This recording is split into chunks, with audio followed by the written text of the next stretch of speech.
ಶ್ರೀ ಗುರುಭ್ಯೋ ನಮಃ. ಹರಿಕಥಾಮೃತ ಸಾರ ಗುರುಗಳ ಕರುಣದಿಂದ ಪಣಿತು ಪೇಳುವೆ ಪರಮ ಭಗವತ್ ಭಕ್ತರಿಧನಾದರದಿ ಕೇಳುವುದು. ಶ್ರೀಮದ್ ಹರಿಕಥಾಮೃತ ಸಾರ ಪಿತೃಗಣ ಸಂಧಿಯಲ್ಲಿ 10ನೇ ಶ್ಲೋಕ. ದೇಹಗಳ ಕೊಡುವವನು ಅವರವರ ಹರವನು ಕೊಡದಿಹನೆ ಸುಮನಸ ಮಹಿತ ಮಂಗಳ ಚರಿತ ಸದ್ಗುಣ ಭರಿತ ಅನವರತ ಐಹಿಕ ಪಾರತ್ರಿಕ ಸುಖಪ್ರದ ವಹಿಸಿ ಬೆನ್ನಲಿ ಬೆಟ್ಟವಮೃತವ ದ್ರುಹಿಣ ಮೊದಲಾದವರಿಗುಣಿಸಿದ ಮುರಿದನ ಇತರನು. ಪರಮಾತ್ಮನ ಕರುಣೆಯನ್ನ ಈ ಪದ್ಯದಲ್ಲಿ ಗುರುಗಳು ತಿಳಿಸಿಕೊಡ್ತಾ ಇದ್ದಾರೆ. ದೇಹಗಳ ಕೊಡುವ ಅವರವರ ಅಹರವನು ಕೊಡದಿಹನು. ಪರಮಾತ್ಮ ಜೀವರಿಗೆ ದೇಹವನ್ನು ಕೊಡ್ತಾನೆ. ಸೃಷ್ಟಿಕರ್ತ ಪರಮಾತ್ಮನೇ ಅಲ್ಲ. ಬ್ರಹ್ಮದೇವರು ಮಾಡ್ತಾರಲ್ಲ ಹಾಗೆಂದ್ರೆ ಬ್ರಹ್ಮದೇವರು, ರುದ್ರದೇವರು ಎಲ್ಲರೂ ಕೂಡ ಸ್ವತಂತ್ರರು. ಸ್ವತಂತ್ರವಾಗಿ ಯಾರು ಮಾಡ್ತಾರೋ ಅವರೇ ನಿಜವಾದ ಕರ್ತ. ಅದರಿಂದ ಪರಮಾತ್ಮನೇ ಸೃಷ್ಟಿಯನ್ನು ಮಾಡ್ತಾನೆ, ದೇಹಗಳನ್ನು ಕೊಡ್ತಾನೆ. ಆ ಆ ಪ್ರಾಣಿಗಳಿಗೆ ತಕ್ಕಂತೆ ಯೋಗ್ಯವಾದ ಆಹಾರಗಳನ್ನು ಕೂಡ ಕೊಡ್ತಾನೆ. ಇವ್ ನೋಡಿ, ಎಲ್ಲರ ಆಹಾರ ಒಂದೇ ಇರೋದಿಲ್ಲ ನೋಡಿ. ಒಂದು ಹಸು ತೆಗೆದುಕೊಂಡ್ರೆ ಅದರ ಒಳಗಿರುವ ಅಕ್ಕಿ ಅದು ಮನುಷ್ಯರಿಗೆ ಬೇಕು. ಮನುಷ್ಯರಿಗೆ ಬೇಡದೇ ಇರುವ ಆ ಹೊಟ್ಟು ಅದನ್ನ ಹಸುವಿಗೆ ಆಹಾರವಾಗಿ ಇಟ್ಟಿದ್ದಾನೆ ನೋಡಿ. ಎಷ್ಟು ಆಶ್ಚರ್ಯ! ಇಲ್ಲಾಂದ್ರೆ ಗಲಾಟೆ ಆಗ್ತದೆ. ಪ್ರಾಣಿಗಳಿಗೆ ಮನುಷ್ಯರು ಕೊಡೋದೇ ಇಲ್ಲ. ಎಲ್ಲವೂ ನನಗೆ ಬೇಕು ನನಗೆ ಬೇಕು ಅಂತ ಇಟ್ಕೊಳ್ಳುವವರು ನಾವು. ಅದರಿಂದ ದೇವರೇನ್ ಮಾಡಿದ, ವ್ಯವಸ್ಥೆನೇ ಚೇಂಜ್ ಮಾಡಿಬಿಟ್ಟ. ಅವರವರಿಗೆ ಯೋಗ್ಯವಾದ ಆಹಾರವನ್ನ ಅವರವರಿಗೆ ಕೊಡ್ತಾನೆ. ಸುಮನಸ ಮಹಿತ ಮಂಗಳ ಚರಿತ. ಸುಮನಸ ಮಹಿತ, ಸುಮನಸ್ ಅಂದ್ರೆ ದೇವತೆಗಳು. ದೇವತೆಗಳಿಂದ ಸ್ತೋತ್ರ ಮಾಡಲ್ಪಡುವವ ಮಂಗಳ ಚರಿತ. ದೇವ ಚರಿತ್ರೆ ಪರಮ ಮಂಗಳ.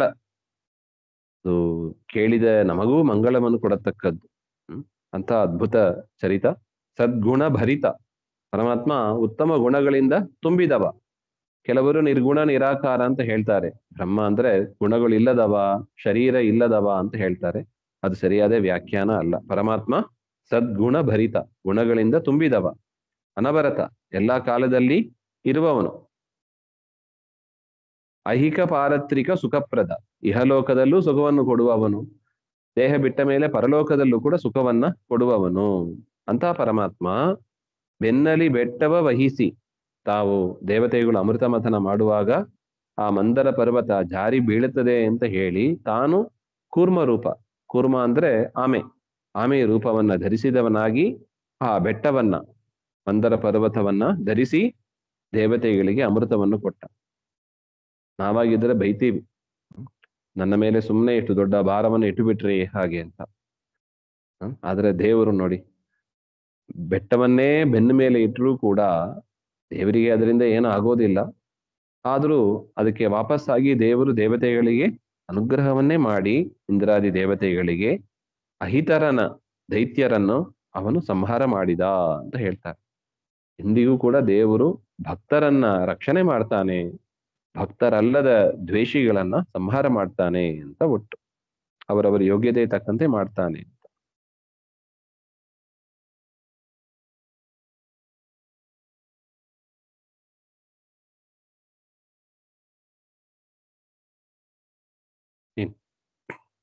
ದ್ರುಹಿಣ ಮೊದಲಾದ ಮರರಿಗೆ ಸನ್ಮಹಿತ ಮಾಯಾ ರಮಣ ತಾನೆ ಸ್ವಹನೆನಿಸಿ ಸಂತೃಪ್ತಿ ಪಡಿಸುವ ಸರ್ವಕಾಲದಲ್ಲಿ ಪ್ರಹಿತ ಸಂಕರುಷನ ಪಿತೃಗಳಿಗ ಹರನೆನಿಪ ಸ್ವಧಾಕ್ಯ ರೂಪದಿ ಮಹಿಚ ಬಲ ತೃಣ ಪೆಸರಿನಲಿ ಪ್ರದ್ಯುಮ್ನನ ನಿರುದ್ಧ. ದ್ರುಹಿಣ ಮೊದಲಾದ ಅಮರರಿಗೆ, ದ್ರುಹಿಣ ಅಂದರೆ ಬ್ರಹ್ಮದೇವರು, ಬ್ರಹ್ಮದೇವರೇ ಮೊದಲಾದ ದೇವತೆಗಳಿಗೆ ಸನ್ಮಹಿತ ಮಯಾರಮಣ, ಆ ಬ್ರಹ್ಮಾದಿ ದೇವತೆಗಳಿಗೆ ಸಜ್ಜನರಿಂದ ಪೂಜಿಸಲ್ಪಡುವ ಆ ಮಾಯಾರಮಣನಾದ ಆ ವಾಸುದೇವ ರೂಪಿ ಪರಮಾತ್ಮ ತಾನೇ ಸ್ವಹನೆನಿಸಿ, ತಾನೇ ಸ್ವಾಹ ಅಂತ ನಾವು ಹೋಮದಲ್ಲಿ ಹೇಳಿ ಆಹುತಿಯನ್ನು ಕೊಡ್ತೀವಿ ನೋಡಿ. ಆ ಆಹುತಿಯ ರೂಪದಲ್ಲಿ ಇದ್ದು ದೇವರೇ ಅದನ್ನ ತೆಗೆದುಕೊತಾನೆ. ಮತ್ತು ಸರ್ವಕಾಲದಲ್ಲಿ ಸಂತೃಪ್ತಿ ಪಡಿಸುವ, ಎಲ್ಲ ಕಾಲದಲ್ಲಿ ಅವರನ್ನ ಬ್ರಹ್ಮಾದಿ ಸಕಲ ದೇವರನ್ನು ಕೂಡ ತಾನೇ ಸ್ವೀಕಾರ ಮಾಡಿ ಅವರು ಕೊಡುವ ಆಹುತಿಗಳನ್ನ ಅಥವಾ ಅವರ ಹೆಸರೇಳಿ ಕೊಡುವ ಆಹುತಿಗಳನ್ನು, ಮನುಷ್ಯರು ಭೂಲೋಕದಲ್ಲಿ ಬ್ರಹ್ಮದೇವರಿಗೆ ಆಹುತಿ ಕೊಡ್ತಾರೆ, ಇಂದ್ರನಿಗೆ, ಚಂದ್ರನಿಗೆ, ಎಲ್ಲರಿಗೂ ಆಹುತಿಯನ್ನು ಕೊಡ್ತಾರೆ. ಆ ಸ್ವಾಹಾಕಾರ ರೂಪದಿಂದ ನಾವೇನ್ ಆಹುತಿಯನ್ನು ಕೊಡ್ತೇವೆ ಅದನ್ನ ತಾನು ಸ್ವೀಕಾರ ಮಾಡಿ ಬ್ರಹ್ಮಾದಿ ಸಕಲ ದೇವತೆಗಳಿಗೂ ಕೂಡ ಕೊಡುತ್ತಾನೆ, ಕೊಟ್ಟು ಸಂತೃಪ್ತಿ ಪಡಿಸುವ, ತೃಪ್ತಿ ಪಡಿಸ್ತಾನೆ ಅಂತ. ಇನ್ನು ಪ್ರಹಿತ, ಅವರವರಿಗೆ ಹಿತವನ್ನು ಕೊಡುವ ಸಂಕರ್ಷಣ ರೂಪಿ ಪರಮಾತ್ಮ ಸ್ವಧಾಕ್ಯ ರೂಪದಿ, ಸ್ವಧಾ ಎನ್ನುವ ರೂಪದಿಂದ. ನೋಡಿ, ಅಗ್ನಿದೇವರಿಗೆ ಇಬ್ಬರು ಮಡದಿಯರು, ಸ್ವಾಹ ಮತ್ತು ಸ್ವಧಾ ಅಂತ.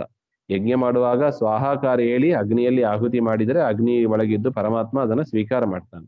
ಅದೇ ತರ ಪಿತೃಕಾರ್ಯಗಳಲ್ಲಿ ಸ್ವಧಾ ಅಂತ ಹೇಳಿ ನಾವು ಆ ಪಿಂಡವನ್ನ ಇಟ್ಟು ದೇವರ ಪೂಜೆಯನ್ನು ಮಾಡಿದರೆ ಪರಮಾತ್ಮ ಅದನ್ನು ಕೂಡ ಸಂಕರ್ಷಣ ರೂಪದಿಂದ ಸ್ವೀಕಾರ ಮಾಡಿ ಆ ಪೂಜೆ ಮಾಡುವ ಕರ್ತೃವಾದ ಆ ಕುಟುಂಬದವರಿಗೆ ಅನುಗ್ರಹವನ್ನು ಮಾಡ್ತಾನೆ ಅಂತ. ಸ್ವಧಾಕ್ಯ ರೂಪದಿ ಅಹರೆನಿಸುವ, ಅವರಿಗೆ ಆಹಾರವಾಗಿ ಇರ್ತಾನೆ ಅಂತ ಒಟ್ಟು ಅರ್ಥ.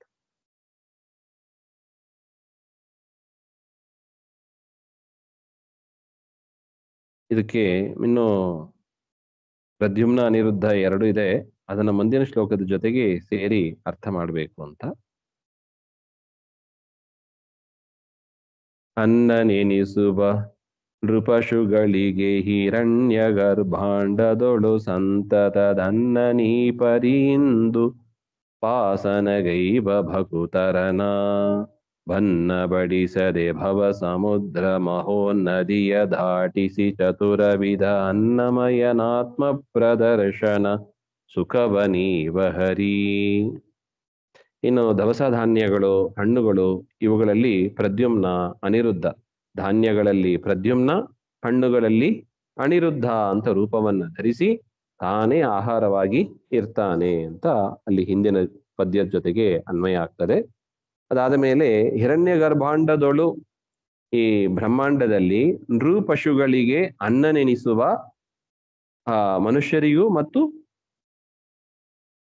ಪ್ರಾಣಿಗಳಿಗೂ ಕೂಡ ಧನಧಾನ್ಯಾದಿ ರೂಪದಿಂದ ಅನ್ನ ಭೋಜ್ಯನಾಗಿ ಅವನು ಇದ್ದಾನೆ. ಪ್ರದ್ಯುಮ್ನ ಮತ್ತು ಅನಿರುದ್ಧ ರೂಪದಿಂದ ದವಸ ಧಾನ್ಯ ಮತ್ತು ಹಣ್ಣುಗಳಲ್ಲಿದ್ದು ತಾನೇ ಮನುಷ್ಯರಿಗೂ ಪಶು ಪಕ್ಷಿಗಳಿಗೂ ಕೂಡ ಆಹಾರ ರೂಪದಿಂದ ಇದ್ದಾನೆ ಅಂತ ಅರ್ಥ. ಅದರಿಂದ ನಾವೇನು ಅನ್ನ ತಿಂತೀವಿ ಅದು ಪರಮಾತ್ಮನ ರೂಪ ಅಂತ. ನಾವು ತಿನ್ನೋದು ಮಾತ್ರ ಅಲ್ಲ, ಪಶುಗಳು, ಪಕ್ಷಿಗಳು ಏನೇನು ತಿನ್ನುತ್ತವೆ, ಜಲಚರ ಪ್ರಾಣಿಗಳು ಏನ್ ತಿಂತವೆ ಅದೆಲ್ಲವೂ ಕೂಡ ಪರಮಾತ್ಮನ ರೂಪಗಳು ಅಂತ ಚಿಂತನೆ ಮಾಡಬೇಕು. ಅವರೊಳಗೆ ಪರಮಾತ್ಮ ಇದ್ದಾನೆ ಅಂತ ಅರ್ಥ. ತನ್ನನು ಈ ಪರಿಯಿಂದ ಸಂತತ ಉಪಾಸನೆಗೈವ ಭಕುತರನ ಬಡಿಸದೆ, ಈ ರೀತಿಯಾಗಿ ಯಾರು ಪರಮಾತ್ಮನನ್ನು ಉಪಾಸನೆ ಮಾಡ್ತಾರೆ, ಅನ್ನಂ ಅನ್ನಾದೇ ಏವಚ ಹಾಗೆಂತ ಸಹಸ್ರನಾಮದಲ್ಲಿ ಬರ್ತದೆ ನೋಡಿ. ದೇವರೇ ಅನ್ನ ರೂಪದಲ್ಲಿ ಇದ್ದಾನೆ, ಈ ಅನ್ನವನ್ನು ಕೊಟ್ಟವನು ಕೂಡ ಅವನೇ ಅಂತ ಯಾರು ಸದಾ ಚಿಂತನೆ ಮಾಡ್ತಾ ದೇವರ ಉಪಾಸನೆಯನ್ನು ಮಾಡ್ತಾರೆ ಅಂತ ಭಕ್ತರಿಗೆ ಬಡಿಸದೆ, ಅವರಿಗೆ ಕಷ್ಟವನ್ನು ಕೊಡದೆ, ಚತುರ್ವಿಧ ಅನ್ನಮಯನು, ಖಾದ್ಯ, ಪೇಹ್ಯ, ಲೇಹ್ಯ, ಭೋಜ್ಯ ಅಂತ 4 ವಿಧ ತಿನ್ನುವ ಪದಾರ್ಥಗಳಿದೆ. ಆ ಅನ್ನಮಯ ರೂಪನಾದ ಪರಮಾತ್ಮ ಭವ ಸಮುದ್ರ ಮಹೋನ್ನದಿಯ, ಈ ದಾಟ್ಲಿಕ್ಕಾಗದೇ ಇರತಕ್ಕ ಈ ಸಮುದ್ರ ಭವಸಾಗರವನ್ನ ದಾಟಿಸಿ ಆತ್ಮ ಪ್ರದರ್ಶನ ಸುಖವನ್ನು ಈವ, ಅಪರೋಕ್ಷ ಜ್ಞಾನವನ್ನು ಕೊಟ್ಟು ಕರ್ಮದ ಲೇಪ ಇಲ್ಲದಂತೆ ಮಾಡಿ ಅವರಿಗೆ ಮೋಕ್ಷಕ್ಕೆ ಕರೆದುಕೊಂಡು ಹೋಗಿ ಅವರಿಗೆ ಸುಖ, ನಿಜ ಸುಖವನ್ನ ಅವನಿಗೆ ಕೊಟ್ಟು ಅನುಗ್ರಹ ಮಾಡುವ ಅರ್ಥ. ಈ ರೀತಿಯಾಗಿ ನಾವೇನು ಶ್ರಾದ್ದದಲ್ಲಿ ಪಿಂಡ ಪ್ರದಾನ ಅಥವಾ ಪಿತೃದೇವತೆಗಳನ್ನು ಆವಾಹನೆ ಮಾಡಿ ಏನು ನೈವೇದ್ಯವಾಗಿ ಇಡ್ತೀವಿ, ಅದೆಲ್ಲದರಲ್ಲೂ ಕೂಡ ಪರಮಾತ್ಮನೇ ಇದ್ದಾನೆ. ಮತ್ತು ಬ್ರಾಹ್ಮಣರಿಗೆ ಏನ್ ಬಡಿಸ್ತೀವಿ ಅದರಲ್ಲೂ ಕೂಡ ಪರಮಾತ್ಮನೇ ಇದ್ದು ಆ ಪ್ರಾಣಿಗಳನ್ನು ಸಂತೋಷ ಪಡಿಸ್ತಾನೆ. ಹಾಗೆಂತ ಒಂದು ಚಿಂತನೆಯನ್ನ ಶ್ರಾದ್ದ ಕಾಲದಲ್ಲಿ ಮಾಡಬೇಕು. ಸ್ವಾಹಾಕಾರ, ಸ್ವಧಾಕಾರದಲ್ಲಿ ಹೇಳಿ ಏನು ಅದು ಆಹುತಿಯನ್ನು ನಾವು ಇಡ್ತೀವಿ. ಆ ಕೊಡುವ ಪದಾರ್ಥಗಳು ದೇವರೇ ಇದ್ದಾನೆ, ಅವನೇ ಆ ರೂಪದಿಂದ ಇದ್ದು ಸ್ವೀಕಾರ ಮಾಡ್ತಾನೆ, ಮತ್ತು ಅನ್ನವಾಗಿ ದೇವರೇ ಇದ್ದಾನೆ ಎಂಬ ಒಂದು ಚಿಂತನೆಯನ್ನು ನಾವು ಮಾಡಬೇಕು ಅಂತ ಒಟ್ಟು ಇದರ ಅಭಿಪ್ರಾಯ. ಶ್ರೀಮಧ್ವಾಂತರ್ಗತ ಶ್ರೀಕೃಷ್ಣ ಅರ್ಪಣಮಸ್ತು. ಶ್ರೀ ಹರೇ ನಮಃ.